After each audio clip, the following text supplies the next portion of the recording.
আসসালামু আলাইকুম এভরিওয়ান। তো আজকে আমরা দেখব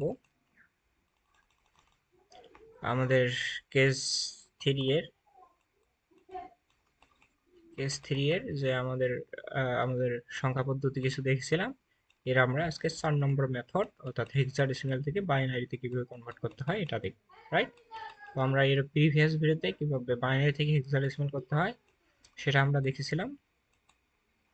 তো আজকের এই ভিডিওতে আমি হেক্সাডেসিমাল থেকে কিভাবে আমরা বাইনারিতে রূপান্তর হতে পারবো সেই প্রসেসটা দেখাই দিব, রাইট? তো ভিডিওটা শুরুর আগে আমার হাম্বল রিকোয়েস্ট, আমরা সবাই সার্কিট বাংলা একাডেমি চ্যানেলটিকে সাবস্ক্রাইব করবো এবং শেয়ার করে দেবো। ওকে,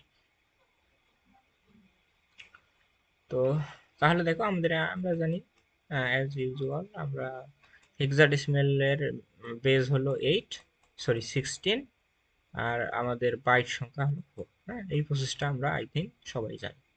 তো এখন আমরা কি করব, জাস্ট একটা উদাহরণ লিখবো।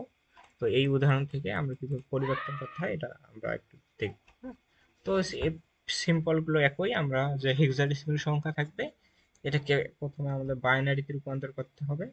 তো বাইনারিতে রূপান্তর করলেই আমাদের প্রসেসটা শেষ। হ্যাঁ, তো আমি একটা উদাহরণ নেই, 5D2C। আমি একবারে একটা উদাহরণ দিলাম। হ্যাঁ, একটা কি, এটা কি শুধু কি পূর্ণ সংখ্যা নেব না একবারে আমরা একটা দশমিক সংখ্যাও নেই? হ্যাঁ, তাহলে আমাদের একবারে পূর্ণ সংখ্যা দশমিকের একবারে কমপ্লিট হয়ে যাবে। হ্যাঁ, তো 5D2C, তারপর ই এ সরি 1AE, এটা দিই। আচ্ছা, ইচ্ছা মতো একটা দিলাম। তারপর এটা আমাদের হেক্সাডেসিমেল, এখান থেকে কিভাবে আমরা বাইনারিতে টার্ন করবো এটা দেখবো। হ্যাঁ, ওকে। তো এখন আমাদের কাজ হবে জাস্ট এই যে আমাদের যে হেক্সাডেসিমাল নাম্বারগুলো আছে জাস্ট সেগুলো একটু স্পেস দিয়ে আমরা লিখবো। হ্যাঁ, আমি একটু স্পেস দিয়ে লিখতেছি। জাস্ট আমি পয়েন্টটা দিয়ে দিলাম 1AE। এই হলো আমাদের প্রসেস। তো আই থিঙ্ক আমি এইটুকু বুঝাতে পেরেছি। এখন আমরা কি করব, এই 5D2 এবং 1 এর বাইনারি নাম্বারটা লিখবো। এই বাইনারি নাম্বার আমার লেখার সময় একটা বিষয় মনে রাখতে হবে, হেক্সাডেসিমাল যেহেতু 4 বাইট, তাহলে 4 বাইট করে সাজাতে হবে। হ্যাঁ, 2 এর বাইনারি করতে হলে 4 বাইট সাজাতে হবে, 1 এর বাইনারি করতে হলেও 4 বাইট করে সাজাতে হবে।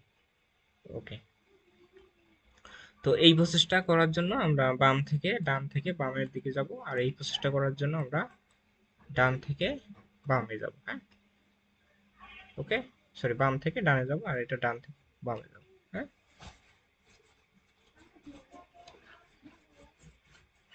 তাহলে দেখো, আমি যদি এই সংখ্যাটাকে সি এর, যদি আমরা সি মানে কত জানো, ABC, দেশ মানে 10, 11, 12, 12 এর বাইনারি আমাদের এখন করতে হবে, রাইট? তো 12 এর বাইনারি করার জন্য আমাদের প্রথমে কত লাগবে, 8 এর ঘরে একটা সংখ্যা লাগবে।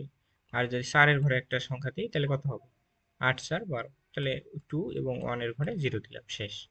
তারপর ওই যে আমরা যদি এই প্রসেসটা একটু মনে রাখতে পারি, এই মেমোরি সিস্টেমটা, তাহলে এগুলো দুই একবার প্র্যাকটিস করলে এগুলো ইজি হয়ে যাবে। অর্থাৎ 1 2 3 4, এই সিস্টেমটা একটু মাথায় রাখবা। সরি, 3 না, এটা 4, এটা 8, আমি ভুল করলাম। আচ্ছা, তো এই সিস্টেমটা একটু মনে রাখবা, তাহলেই হয়ে যাবে। হ্যাঁ, ওকে।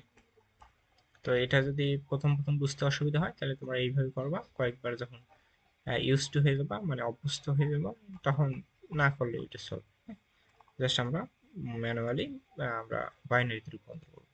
তাহলে 2 এর বাইনারি করতে হলে আমাদের কত লাগবে, আমাদের 1 এর ঘরে একটা 0 লাগবে, 2 এর ঘরে যদি 2 দেই তাহলে তো কমপ্লিট। 8, সরি, হ্যাঁ 4 এবং 8 এর ঘরে 0 দিয়ে দিলাম, শেষ। তারপরে ডি মানে কত, ABCD, দ্যাটস মিন 10, 11, 12, 13। 13 বাইনারি করতে হলে আমাদের 8 এর ঘরে একটা 1 লাগবে, 4 এর ঘরে লাগবে, তো 12 হয়ে গেল। আর 2 এর ঘরে 0 দিলাম, আর 1 এর ঘরে একটা 1 দিলাম, তাহলে আমাদের কমপ্লিট, রাইট? ওকে। সিমিলারলি 5 এর ঘরে করতে হলে আমরা 4 এর ঘরে একটা দিব, 2 এর ঘরে 0 দিলাম, 1 এর ঘরে 1 দিলাম। তাহলে 4 আর 5 হয়ে গেল, আর 8 এর ঘরে একটা 0 দিয়ে দিলাম। এইগুলো তোমরা ইচ্ছা মতো করতে পারবা। হ্যাঁ, তাহলে এই পর্যন্ত আমাদের কমপ্লিট আই থিঙ্ক। তাহলে এখানে একটা দশমিক দিয়ে দিলাম। তারপর ওয়ানের এখন বাইনারি করতে হবে 4 বাইটের, তাহলে 0 0 0 1। তারপর এ এর মানে কি 10 না? হ্যাঁ, তো 8-এর ঘরে একটা, আর সাইডের ঘরে 0 দিয়ে দিলাম, 2 এর ঘরে একটা, 1 এর ঘরে একটা 0 দিয়ে দিলাম, তাহলে আমাদের 10-এর কমপ্লিট। তারপর ই মানে কত? ই মানে আমাদের 15, right? A B C D E, 10 11 12 13 14, হ্যাঁ 14। তাহলে এটা 14 যদি বাইনারি করতে হয় তাহলে 8-এর ঘরে একটা 1 লাগবে, 4-এর ঘরে 1 দিলাম, হুম, 8-এর ঘরে একটা, 4-এর ঘরে একটা, তাহলে 3 4 12 হয়ে গেল। 12 13 14 15, তাহলে আরো 2 লাগবে, তাহলে 2 এর ঘরে একটা দিলাম আর 1 এর ঘরে 0 দিয়ে দিলাম, তাহলে আমাদের 12 আর 2 14। হ্যাঁ, তাহলে আমাদের এইটা কমপ্লিট। তো আই থিঙ্ক এই প্রসেসটা বুঝতে পারছি। তারপর আমরা কি করবো, সবগুলোকে একত্রে রাখলে আমাদের প্রসেসটা কমপ্লিট। 0 1 0 1 1 1 0 1 0 0 1 0 1 1 0 0 পয়েন্ট 0 0 0 1 1 0 1 0 1 1 1 0। এই হলো আমাদের সমতুল্য binary.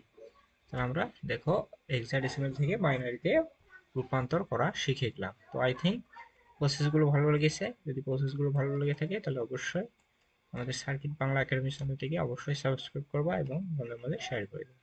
That's it for today. আল্লাহ হাফেজ।